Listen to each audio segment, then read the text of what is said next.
here.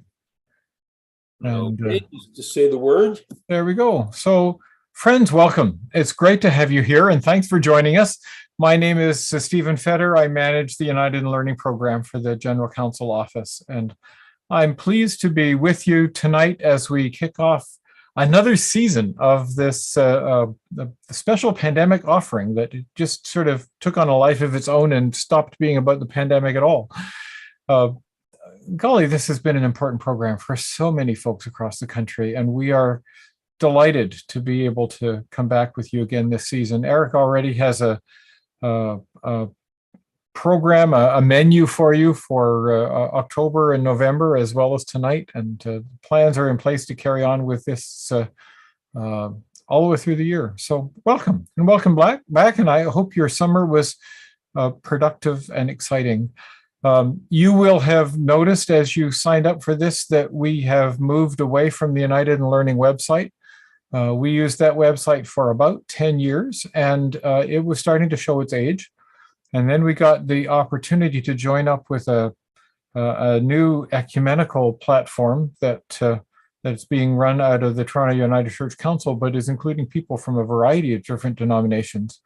It gives us a chance to have some cross-fertilization with other Christians and other denominations, and a much stronger platform to offer a wider variety of educational programming. But we also know that whenever you do a transition, there's a few hiccups. And I know there have been. So I do apologize for that. I have spent the whole summer trying to learn how this works. And I think I'm getting better at it. I think I've been able to help everybody who's reached out to me for help. But if if something isn't working for you, or something doesn't look right, or you think there's an easier way to present it, like, by all means, let me know. I am climbing the learning curve, and I think it's looking together. But I want to make sure that it is as easy as possible to get in.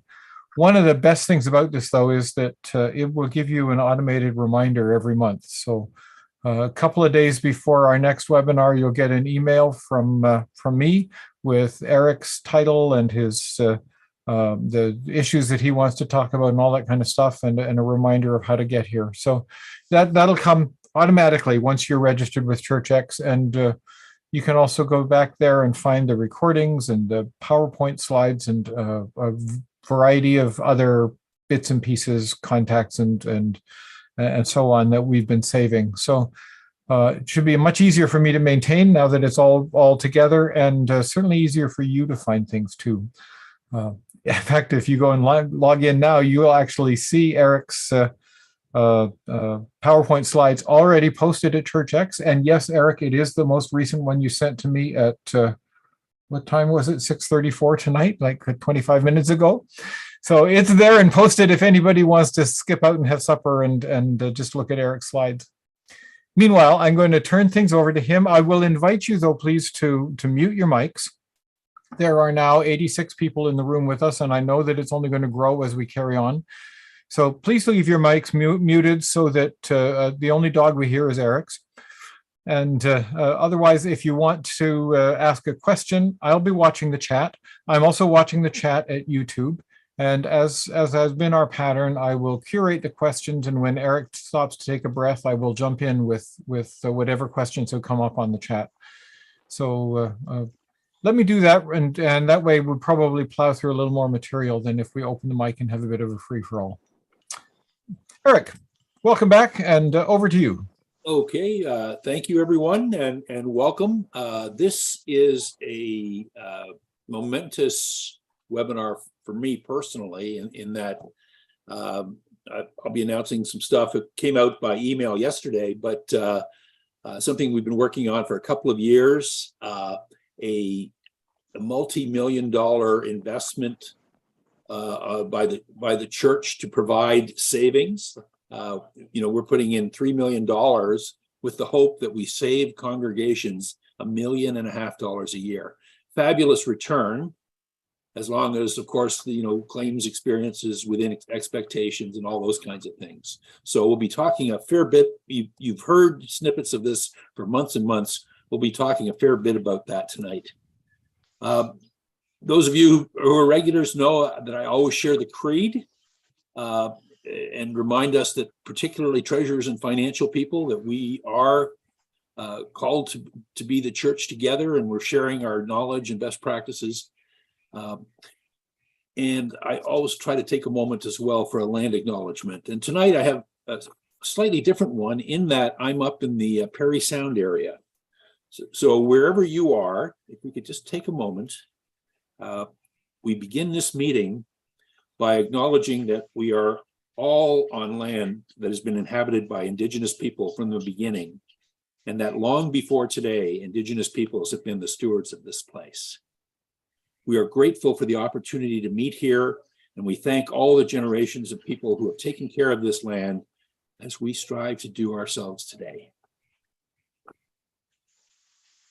We acknowledge that the District of Parry Sound is home of the Anishinaabeg, and is under the Robinson-Huron Treaty. As we are all treaty people, it is important to learn about the lands we stand on and the people who live here. We recognize and deeply appreciate their contribution to this place. We also recognize the contributions First Nations, Métis, Inuit, and other Indigenous peoples have made in shaping and strengthening this community, our province, our country.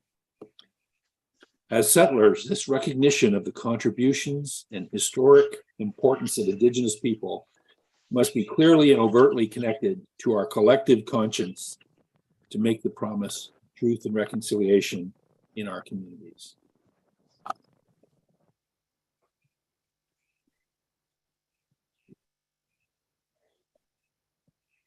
And with that, I'm going to move us into what we plan to cover tonight. Always the latest news. I'm going to deal with some operational, some quick hitter stuff, just numbers, news, things that are online now that you've been waiting for, that people have been asking for. There's a federal grant program that if you don't know about it, you should have a look. There's a grant window open right now, that kind of thing. And then we're going to do a fair bit of talking about insurance. Now, we have the capacity to invite treasurers and invite a lead contact at each congregation, the main email contact.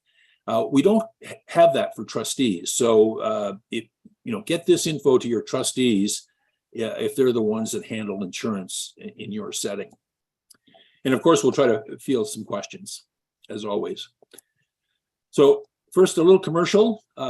Sarah Charters tells me that this program, called to be the Church The Journey, which is a stewardship program aimed at encouraging and boosting your local donations and contributions to the church, for those who've signed on, has been very, very consistently successful. There have been increases almost across the board, big and small. These are obviously folks who are motivated to take the program as well, but it really, when you're measuring stuff, a very good result has been had from this program. So it might be worth checking out in your setting if it's been a while since you've done an active stewardship program. Okay, so first of all, just things we always talk about, the 2021 statistics. This is your submissions to the yearbook that were due back in March. Okay, we worked those, Susan Jackson and team worked those numbers all through the spring and summer. Those numbers are now locked down. They're what's going into print. If you haven't submitted statistics, and generally, again, we're preaching to the converted on these webinars. The folks who are behind generally aren't on the webinar either. Then we'll base your assessment on the prior year numbers.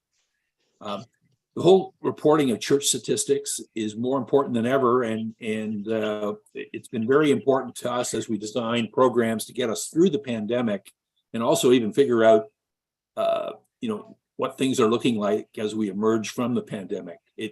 These statistics inform a lot of the decision making that's made at the broader church level. So the numbers, your statements are online. They've been online. Hopefully, they've been online literally since your statistics are finalized.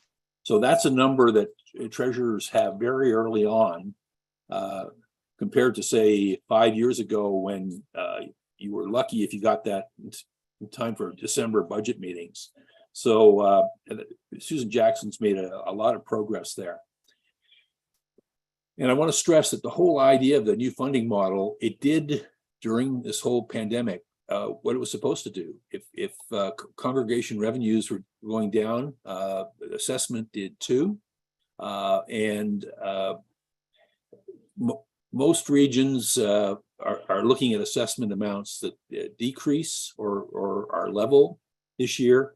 There are some increases in regions that the final phase of increase. There are some increases in regions that had historically low assessments prior to the restructuring of the church. And of course, this is all on Church Hub. Now, just the only thing I'm going to say about Church Hub tonight is that is where we pull the mailing addresses now for everything. So 3,600 emails went out yesterday, a really high success rate. I had about 10 people write me back and say, Eric, my new email is this. Well, and right now we're making those changes, but the way we need to communicate in this day and age is you give us the best data you have, and that enables us to serve you better. So if you are making any changes of a treasurer or admin contact or email address, make sure you get that into Church Hub. Okay, the budget news. There's a few things that are online now. The keenest budgeters were already asking over the summer. Historically, we've had the cost of living and the minimum salary increases and so on online over the summer. We very intentionally waited this year to see how inflation was rolling out, because no matter what happens, no matter what decision is made, there's an impact for everybody. There's an impact for staff, obviously the cost of impact of inflation, and for congregations as employer. So things have settled down a bit. We have gone with the standard United Church procedure, which takes the rolling 12-month average for cost of living. And that is now online at the linkage shown here. It applies to the minimums, but is used quite broadly as a salary increase factor. Another thing we did temporarily in 2022 and now more permanently is adjust the mileage reimbursement because again, the cost of gasoline obviously spiked, but we also, when we reached out to check other denominations, all kinds of employers, the CRA, everything, we found that our rate was much lower. Now, it was intentionally so, but a decision made to bring that up. Okay, so if you're doing budgeting, the 2020, the tools for treasurers, if there's any new treasurers out there, there's some spreadsheets that you can use to calculate your benefit costs very precisely. And that'll be online in November. If you're doing some early sort of higher level budgeting, I suggest using 27% for your total benefit cost, which would include all the government deductions, the pension contribution, and the group benefits. This year, I believe it's the last year, CPP and EI are going up federally as well. So those are the numbers there shown are the employer numbers. I mentioned this at the outset. The federal New Horizon grant supports congregations developing programs for seniors The application window is basically now to November 1st. United Church congregations have had considerable success with this program. And I want to point you especially, Steve, maybe you could paste it or someone could paste it into the chat. That web link for tucc.ca has some really, really good information. It is the Toronto United Church Council, but it's information about the grant programs that applies just across the country. It's a fabulous resource.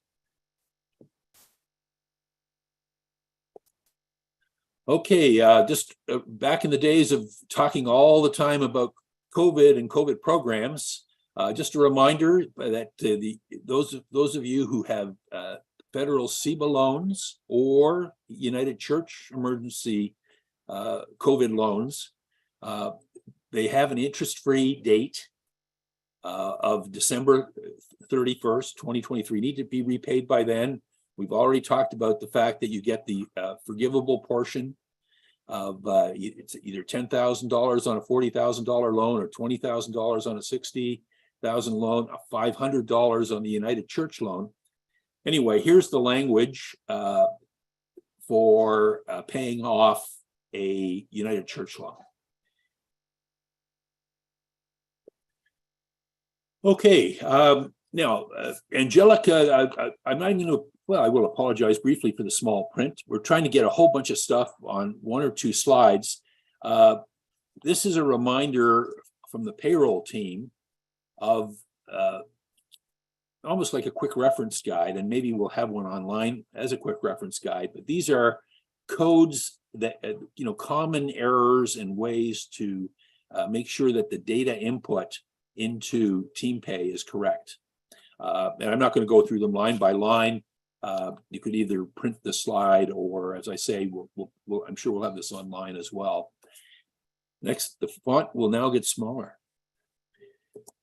Now, this is mainly Ontario, but the infectious disease emergency leave, various provinces have different treatments.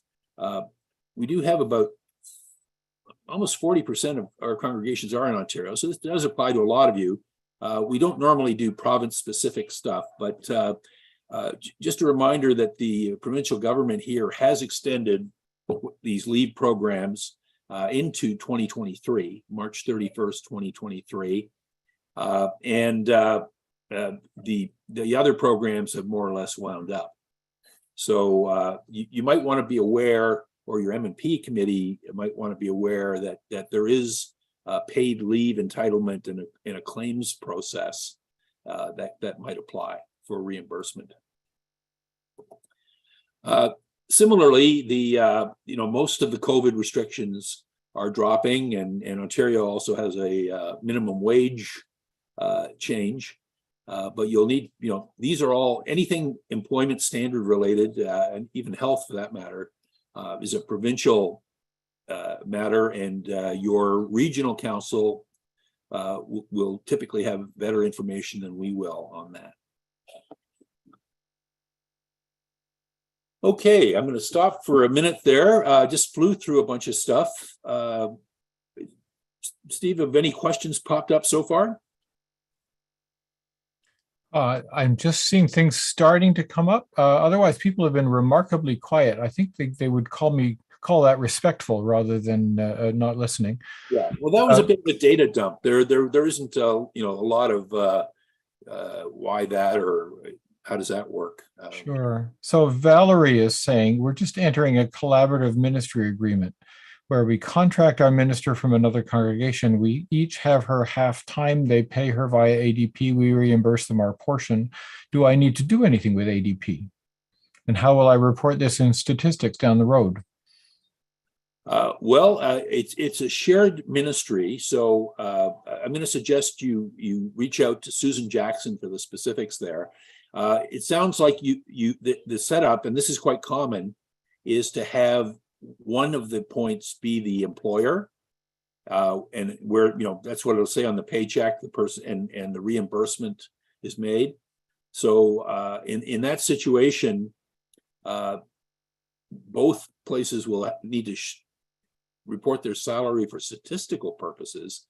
But when it comes to the CRA is only seeing the main employer, the one that's cutting the check. Clyde, is that your experience? You're muted, sorry. I sprung that on him. Yes, the experience is there. I've also, in fact, just today, put the same person on 2 different payrolls.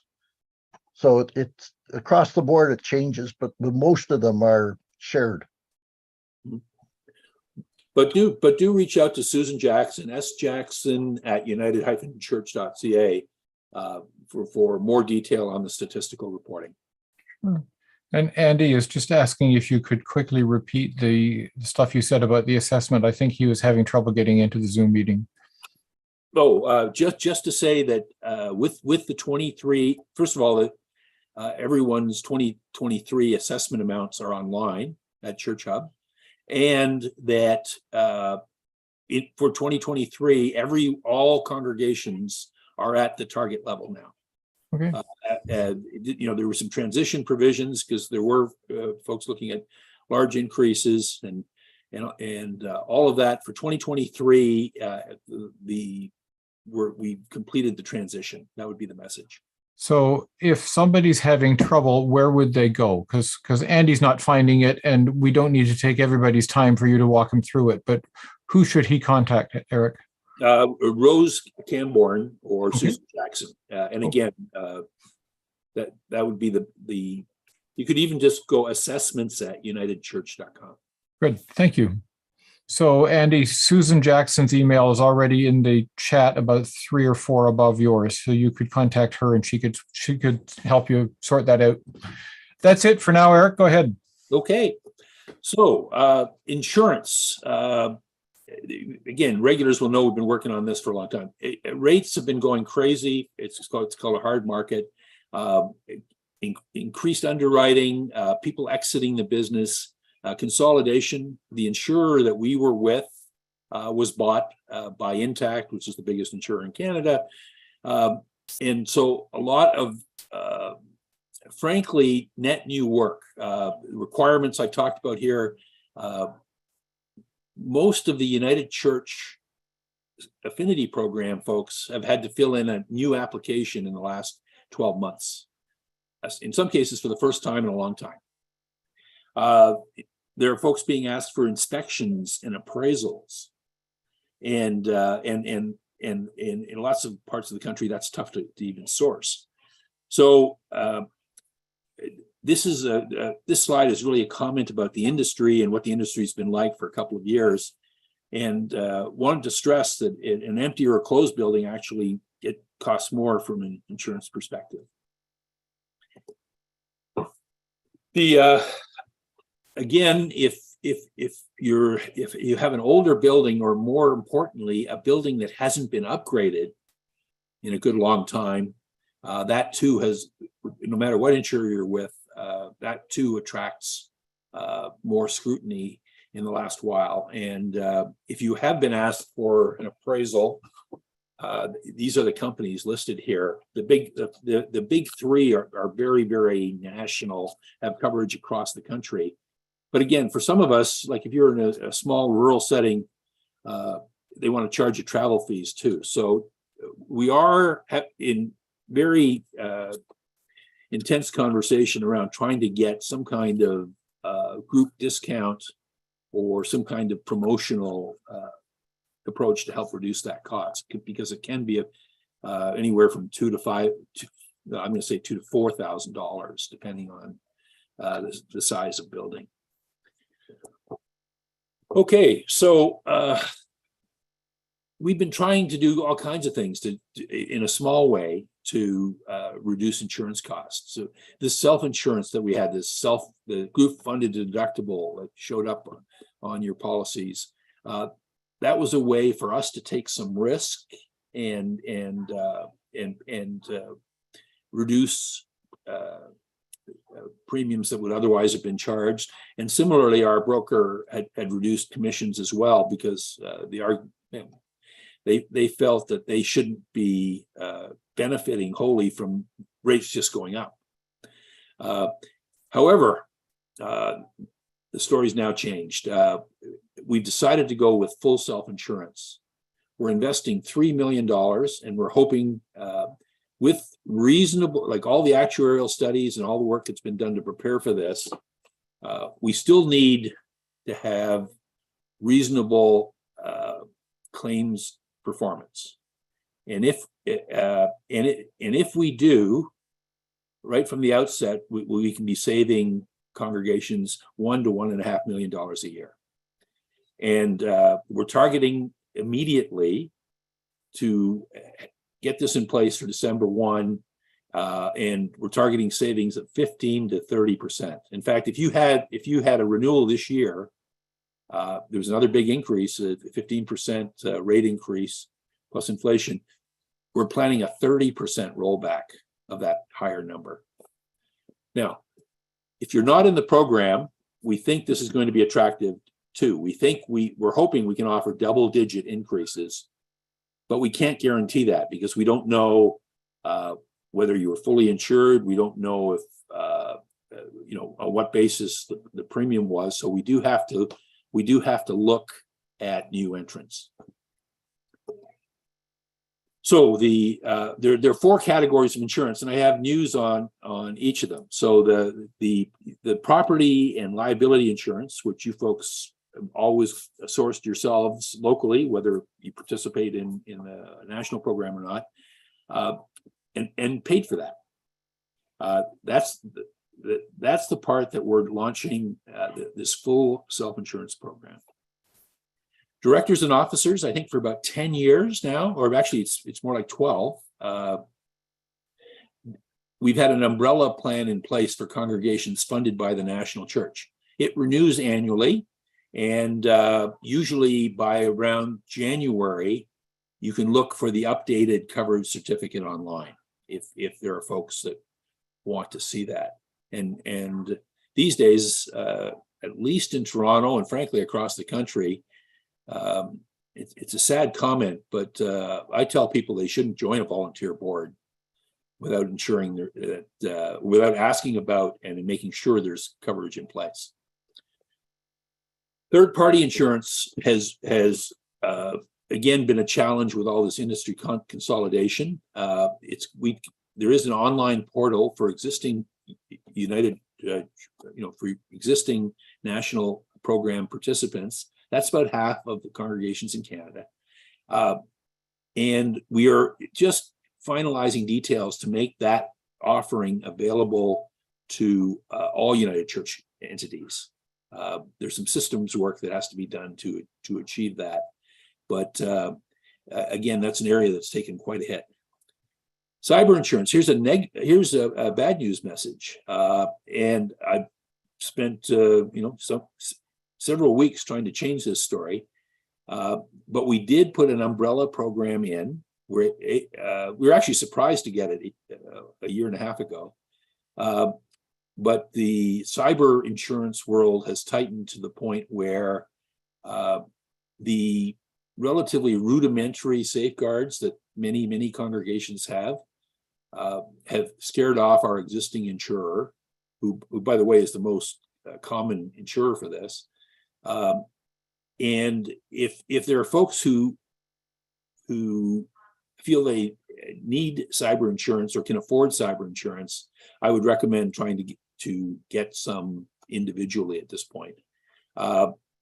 We are in ongoing discussions, but the new standard is going to be, for example, multi-factor authentication to log into your own systems. And very few churches have that yet. I have implemented it nationally, but just to say that this is a takeaway. It is not part of the self-insurance program because it's a very specialty area. And I'll say a bit more about that later. Okay, so the way this is going to work, and I'm wondering if I can move this because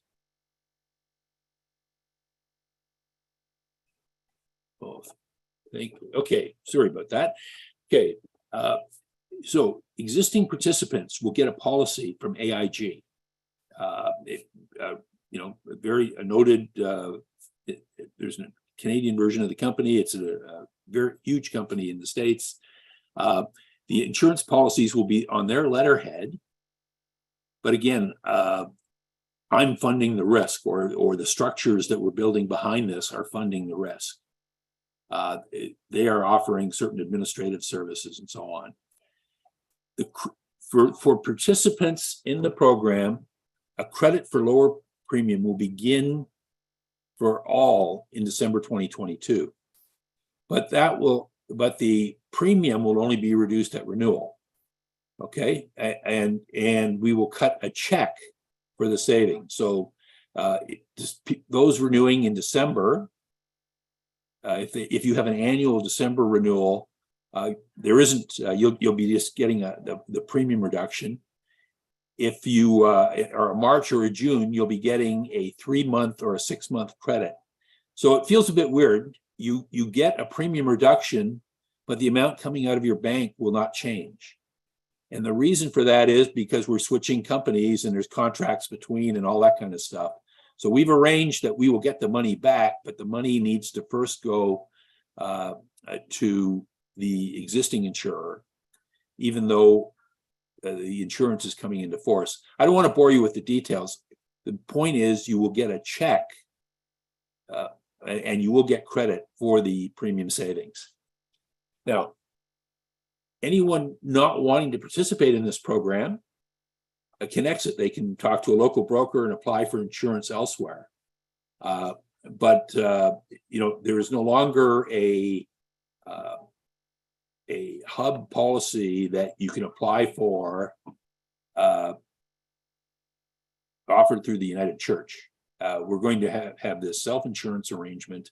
And as I say, we'll talk more about the savings in just a second. Okay, so this is what we're aiming for. The target savings for those renewing on December 1st, we're targeting a 15% reduction from what your current premium is. And basically, your premium will go down 15% with the pre-authorized deduction. And there used to be this lump sum payment that was a part of the first pre-authorized payment. That all goes away too.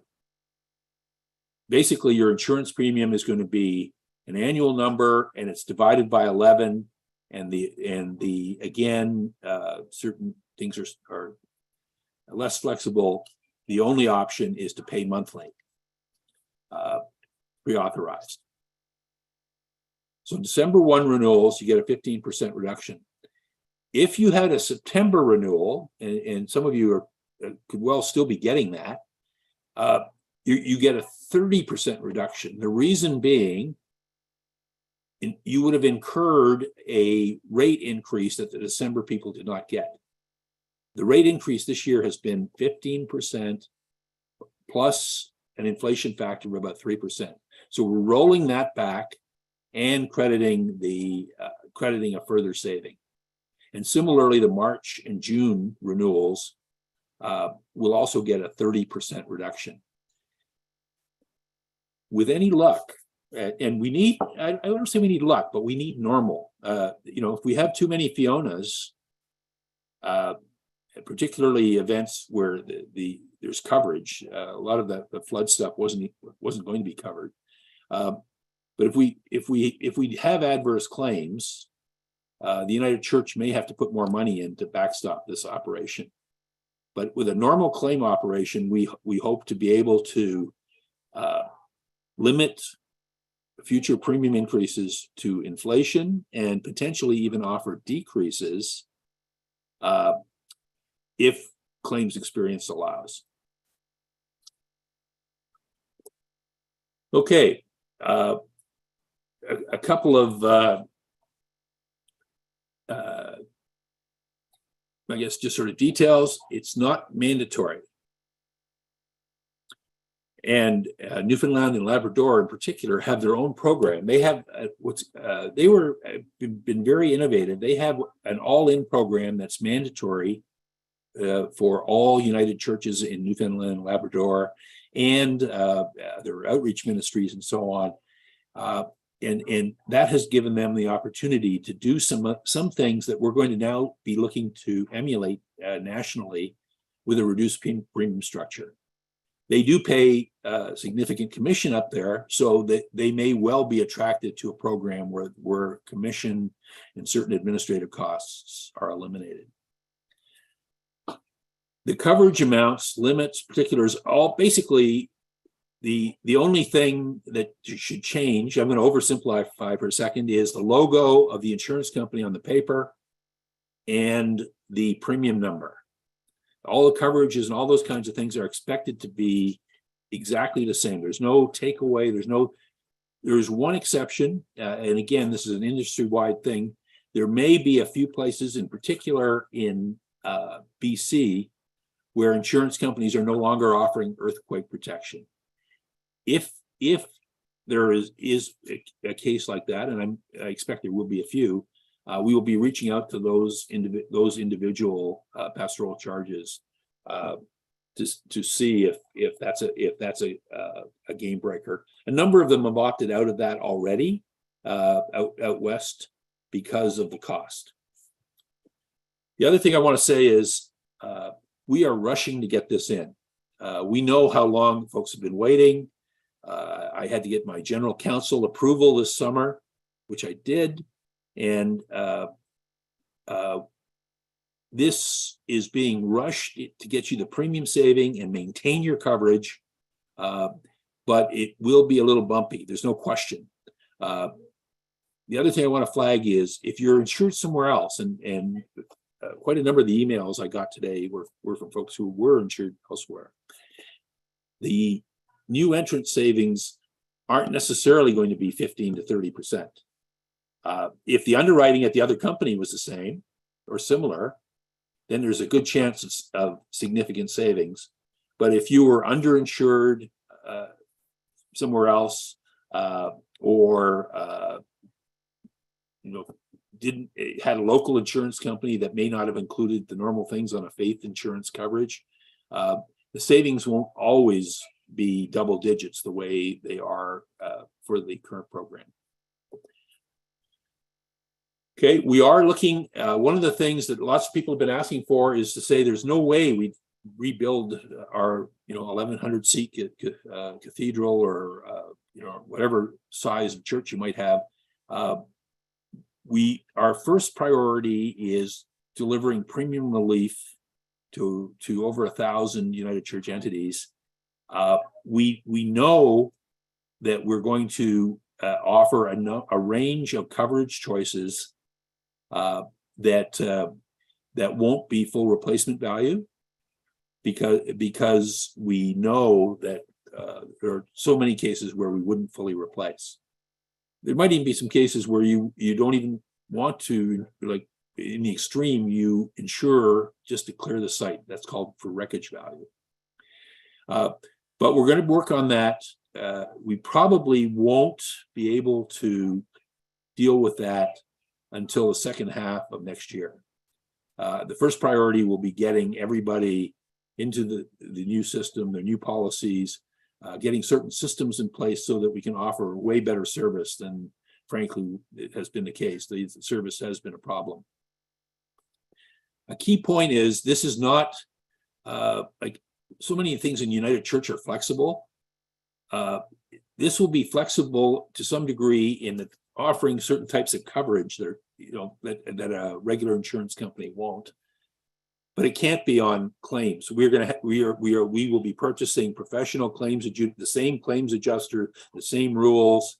The only thing that's different is there's no profit motive. But we still need. We can't be paying claims that an insurance company wouldn't pay, and we can't be. Yeah, I'll leave it at that. We also have to remember that most claims, like literally 95% of claims, are smaller amounts, and this whole investment will only work if we're all in this together, and it will also work better if more people join. So we do think it will be attractive. Okay, so just to comment on the cyber, this is what we had. for most people, the a $2,500 deductible, and however, the likelihood of being able to get an umbrella coverage, because of we're so different. This isn't like directors and officers. I did get it for last year. I was frankly pleasantly surprised. The company, the claims experience wasn't bad, but it did showcase the fact that, you know, some of our operations aren't necessarily all that sophisticated. People had good records. I think there were 3 cyber claims, but it did showcase the fact that you know, some of the normal standards now, like multi-factor authentication, weren't in place. So again, if you have a more sophisticated operation, you might want to consider getting a plan. This same insurer offers it on a retail level, and you could talk to, at this stage, talk to a local broker about that. Third-party insurance. I try to refer people to whatever is fastest and most efficient. If it isn't us, if it isn't the United Church, I refer them somewhere else. And Eric, I'm just going to step in and interrupt because we had a question earlier about what you mean by that term. So apparently it's not generally known. Can you just give us a sentence definition of that before you jump into the explanation? Sure. Third-party insurance is your tenants and other users of the building. You want them to have their own insurance, particularly if they're a regular user, so that if they cause a claim or if they cause something, it doesn't hit your claims experience. That's even more important now because we're all in this together as United Churches. So, you know, particularly if there's a regular user, or if you know, if you're having weddings and with alcohol, which not that many places do, but if you do, those kinds of events are supposed to have their own insurance, and that's supposed to be built into the rent, and you apply for it on the basis of, hey, on this day I'm doing something. And if you're a regular tenant, you say every Monday and Thursday we have these meetings. So right now, the offering that I'm aware of is the National Affinity Program. It's available to current participants, again, which is about half of all congregations in Canada. We think we can expand it. We in fact have agreement from the insurer to expand it, but we have to build a system mechanism to accommodate that. So again, the best advice for treasurers is try to have any regular tenants have their own insurance, because in the extreme, if someone else causes you a huge loss, it's their insurance, not yours, that gets hit.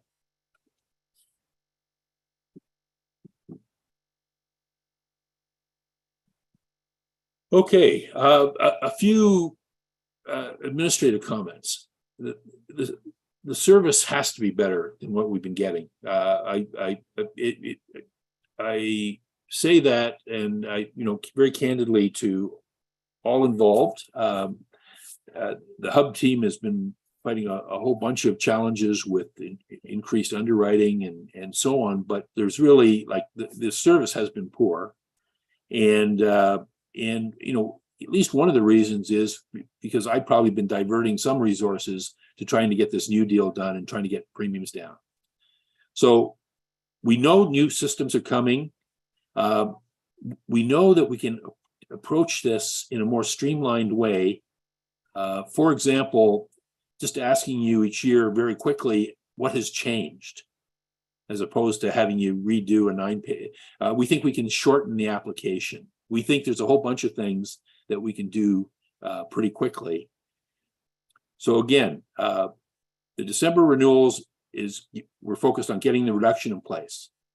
We're aiming to have all the policies out in January, but I'm more and more focused on having the premium reduction in place.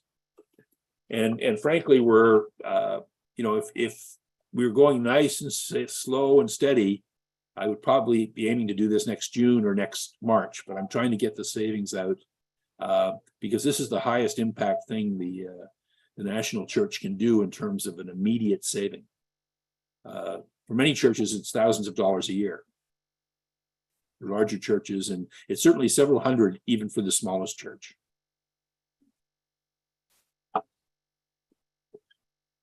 Okay, so that was a lot of stuff. I'm excited about this. I'm frankly quite tired too, but this is a big deal. In the meantime, we've got all the other contact points for you in terms of where to direct questions and so on. I think we may eventually take this choose queries off here, but these are contact information for you. Clyde's email, Angelica's email, and we really we do respond to every email we get. It may take a little longer depending on what other demands and meetings and so on we have. And I always learn something. So don't be shy about reaching out. The treasurer job has never been more demanding. Well, maybe during COVID, but we're all trying to figure out how we're coming out of the pandemic. So whatever we can do to help, we really want to do that. And again, thank you for what you do for your church, for my church, for our whole church. It's a very, very significant commitment that our treasurers make. So I want to leave that thank you slide up for a minute, Steve, as I field any last questions that folks might have. Sure. No, I think that's important. And there's lots of questions coming up. So it's going to be up for a while, but that's good because this is the stuff I know you really wanted to cover. And I can already hear the excitement in your voice. So just going back to way near the beginning where you were talking about mileage rates, Alan is just wanting to confirm mileage rate was increased from 41 cents a kilometer to 46 cents a kilometer until September 30. But he says, has that been extended? Actually, I have to remember. Yes, it has. It has been extended to December, and then we're doing the move to what I call an industry standard of 55 cents January 1. Perfect. Thank you. Betty asks, will we need to have appraisals on our building under the new self-insurance program? We hope Bob is requesting one of her right now. Is she going to have to do that again when she switches to the new self-insurance? Yeah, she absolutely won't have to do it again. I mean, one of the things that's enabling this is, frankly, we've had such an awful 18 months of being re-underwritten and new paper requirements and stuff that we'll be able to rely on that for quite some time. I'm hoping to have we will have a chance to make those decisions ourselves. And again, this is the balancing act of needing to be prudent and industry practice versus the industry is too strict on some things. So if you've been asked for an appraisal right now, you should get one because it is I'm guessing that it's a requirement of having your insurance continue to December and therefore be able to be transferred over. But I do appreciate how tough they are to get, and I do appreciate they're at a cost. But if you get that appraisal now, I'm hoping it would be several years before you have to get the next one. Great, thank you. Brent and Karen were asked for an abuse policy rider by their insurance company this year. Is this new self-insurance going to include that, or are they going to have to continue to pay for something extra over on top of that? Yeah, they're clearly insured somewhere else. The national program, it is included and will continue to be included. Great. Anna was writing this, and I think you went on to explain it a little bit more afterwards, but I'll just to follow it back. You were talking about the staging in and when your renewal process is coming up and that kind of thing. So different people get the impact of this at different times. She says, we just signed a new policy with Hub. It was backdated to June 2022. So then we have to wait till next June before we get anything out of this? If you're talking, yes, I'm going to answer that yes. And now I'm going to explain. So the premium reduction is notionally affected December 1st, but you have to keep paying the current higher premium, and you will get a 6-month credit, a check for the difference with your June renewal, and you'll get a 30% premium reduction.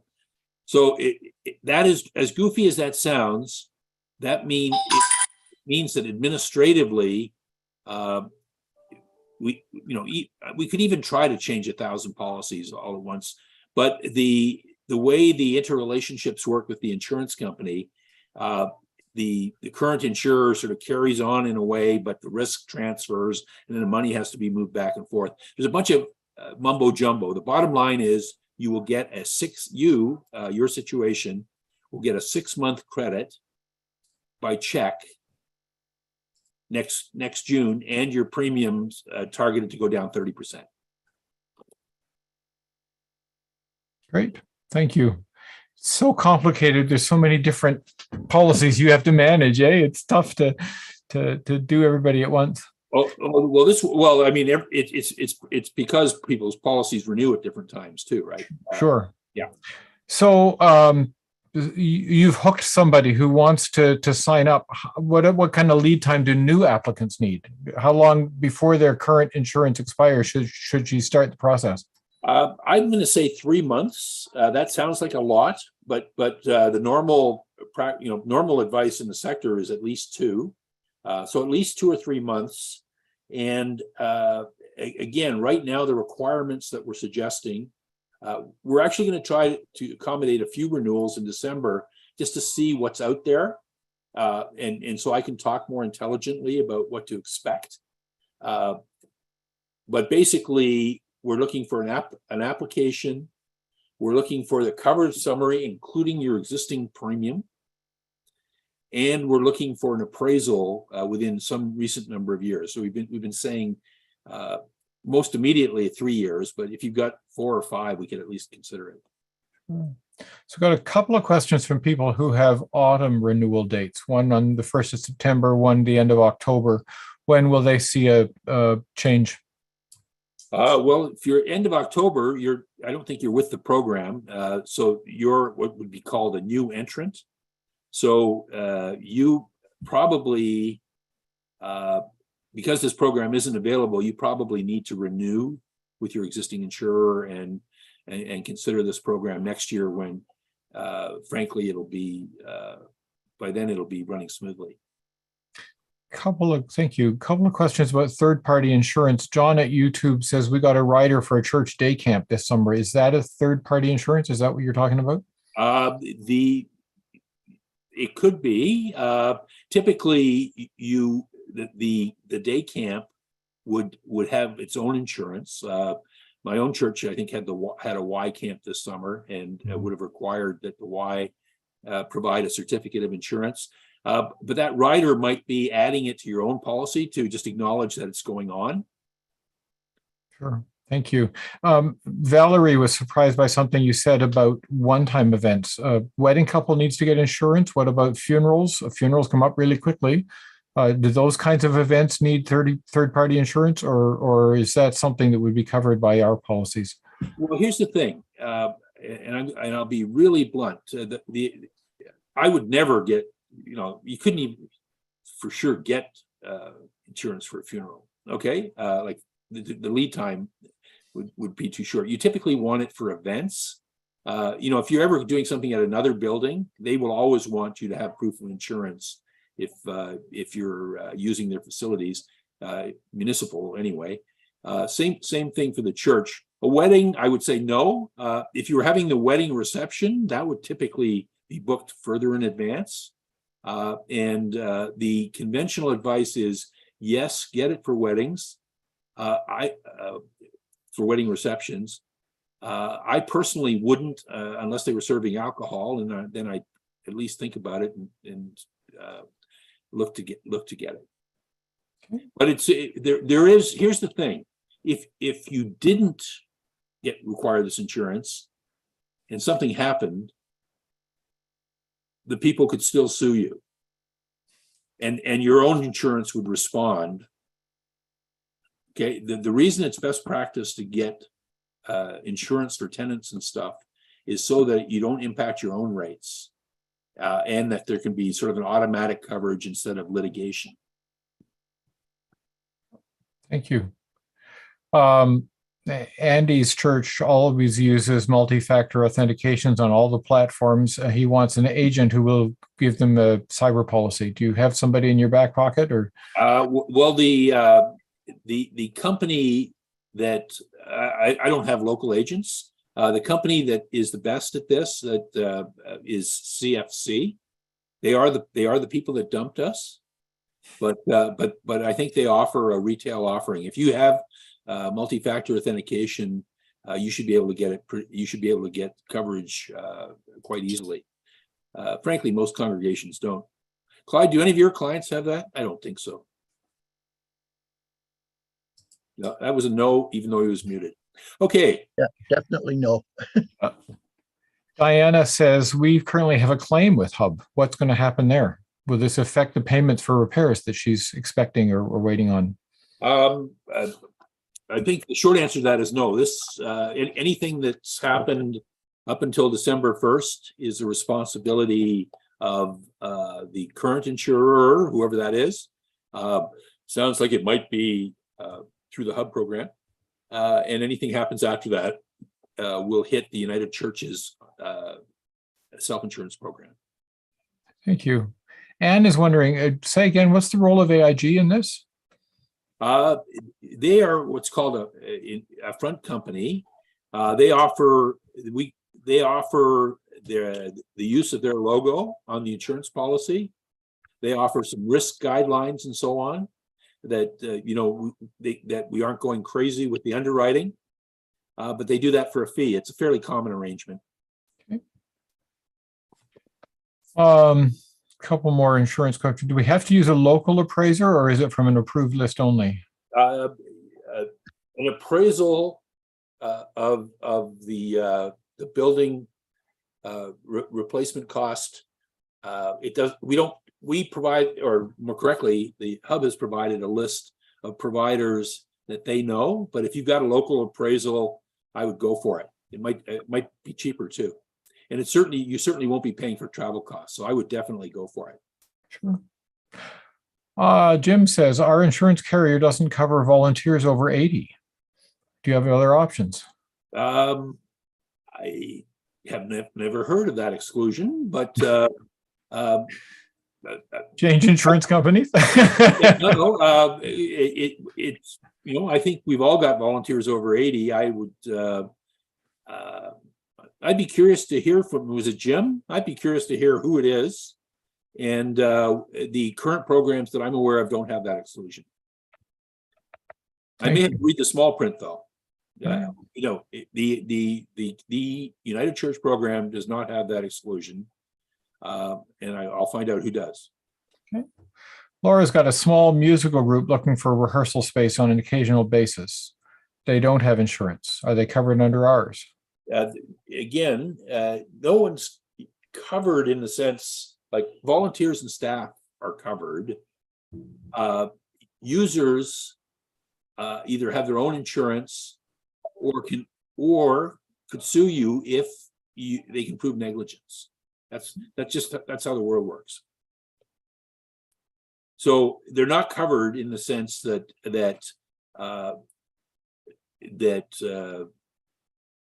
like no one's covered for a slip and fall unless it's somebody's fault, right? And then whose fault it is what drives, what insurance responds. Great, thank you. So still some confusion about this. So our UCW is holding their bake sale, but they're not doing it at the church. Do they have to buy insurance? I would say the most technical answer to that is yes, but I would not.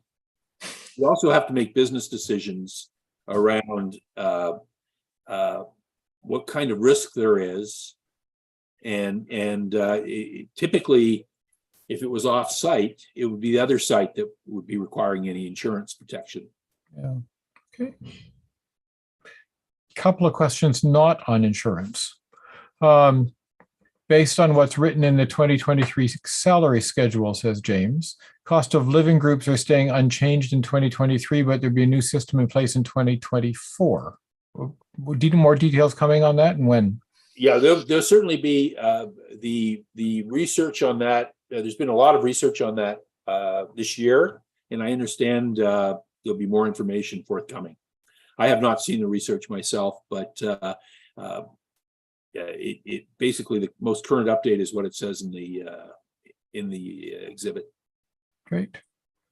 And Sylvia says her minister hasn't submitted mileage for the year yet. My goodness.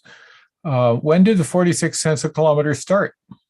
You know what? I'd have to go back and look. I think it might have been May. I was going to say end of April. Yeah. Yeah. You know what? It would be. Let's just say May 1st. I mean, at the end of the day, it happened at the spring General Council executive meeting. So for your purposes, let's say May 1st. Okay. Yeah.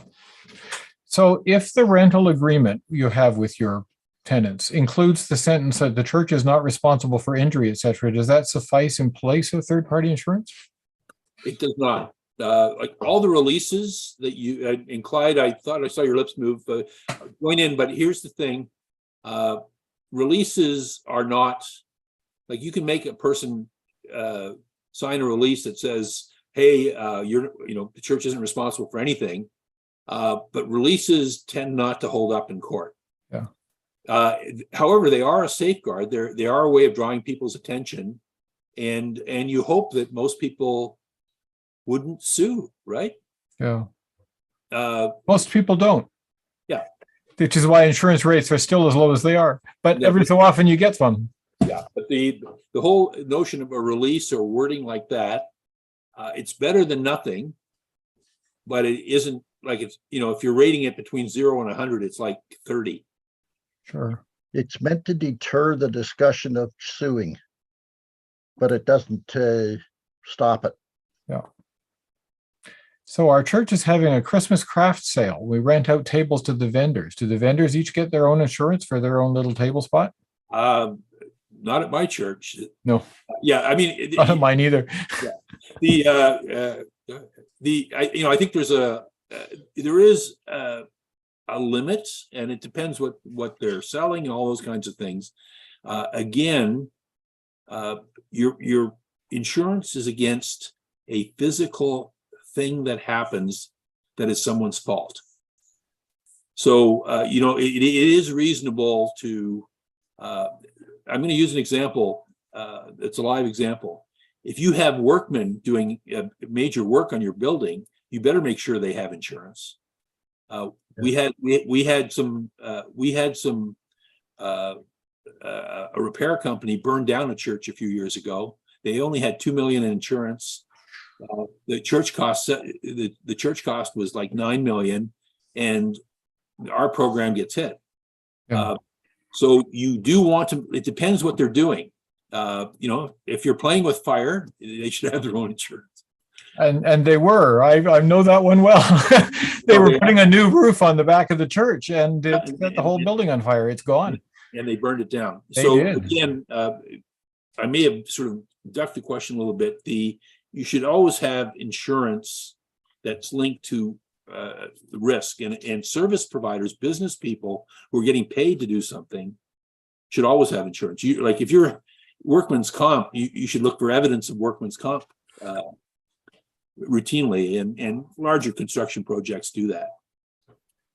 So a couple of questions here about how do they sign up. And one person says, we've got an end of October renewal date with our previous company, but we want this one. How long does it take, and where do we sign on the dotted line if we want to switch? Well, this is just it. It's not the company doesn't exist yet, and so it's literally next October. Your best bet would be to renew for a year. Thank you. It's not a great answer, but the way insurance works, you get hit with early cancellation penalties and stuff too. You could take this up with us like 6 months from now and see if an early cancellation penalty might make sense for you. Good. I think that's the balance of the questions I'm seeing, Eric. Let me give people 30 seconds more just to kind of bring their thoughts together. And if I've missed something that sort of has wide appeal, put it in the chat, and I'll have a look at it right away. While people are thinking about that, let me just quickly show you what the ChurchX page looks like for this event, just so that when you get there to have a look at it, you know what you're looking at. So when you go to ChurchX for the webinars for church treasurers now, you log in with your username and password. You end up at a dashboard and you look for the tile that looks like this, webinars for church treasurers. Most of you have done that because you're here, but some of you, I think, picked up the link that I put up at the United in Learning site about an hour before our webinar, just to make sure that we scooped the folks who hadn't registered yet. So basic information to participate. There's the Zoom link for our meetings. If it doesn't work for you the way it didn't work for Andy, it's probably because you use Firefox as your browser, and Firefox is throwing an error for some reason that Zoom hasn't figured out yet. So there's an alternate link, and that'll work. Yeah. If you want to add your comments and questions for Eric to read, you can put them in there in a forum. Here's the PowerPoint slides that are used in the webinar, including the ones from tonight. When he puts links into the PowerPoints, I sometimes collect them here under resources and contacts so that they're available over the next several months. And then I'm putting links to the recording down at the bottom. So you should be able to scroll all the way through. The recorded sessions, Kelly, they do not include the chat. So there's privacy issues, I think, about that, but I'm doing my best to pull up all of the questions from the chat so that they get orally included this way. And Eric always provides his email address. So if you have specific questions that are related only to your situation, I may well not have pulled them out of the chat. And you should deal directly with Eric about that. I do give a copy of the chat, the whole thing, to Eric and to Clyde and to Angelica so that they can follow up on questions. And one of the nice things about ChurchX is that now we have your email addresses, so we don't have to go hunting for it somewhere else. We should be able to get that. Okay. So, Steve, a couple of questions I see in the chat while you were Yes. talking. James was asking about what safeguards there are. We were talking about the data entry. There are sort of month-end type data review safeguards, but that can be, by staff, error reports and that kind of stuff. But that can already be late in the sense of messing things up. That's why Angelica is giving you sort of the common errors and stuff. They've also built up the edits in the system itself to try to make it more error-proof. So there are checks that are run, but running stuff after the fact is never as good as preventing them in the first place. There was also a question about getting a funny Zendesk email, and just to say that was a legitimate email, but you can delete it. It was triggered by an update that we're doing to our help desk reporting system, and did go out by mistake. So you can ignore those or delete with confidence. Excellent. And I'm not seeing any other questions in the chat or in the chat at YouTube. So I think we can draw this to a close, Eric. Great. Well, thank you. And I just want to do a shout out. I see him there. John Morton out in Bella Coola has had this idea for over a decade and did the video that helped our general counsel commissioners buy into this. So John, I thanked you once or twice by email and phone, but I just want to do it in front of 100 people. And Edna Cook, I want to do a shout out to as well, who's been suffering through some of the insurance challenges. Hopefully, we can sort of tidy that up and get you on the self-insurance program where we'll be saving you money too. But Edna's one of the most tenacious treasurers. She took on the Bank of Nova Scotia and won. So with that, I'm going to say thank you all and have a good night. My beer delivery is postponed because of the lecture being delivered next door. Oh, no.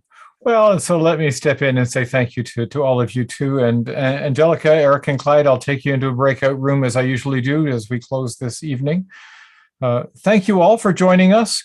Look forward to seeing you on the 4th Wednesday of October. And we've got another exciting agenda sorted out, including some sort of general tips and tricks that every treasurer needs to know. So look forward to that, and you'll be getting an email from me through ChurchX the day before the event, just to remind you about that.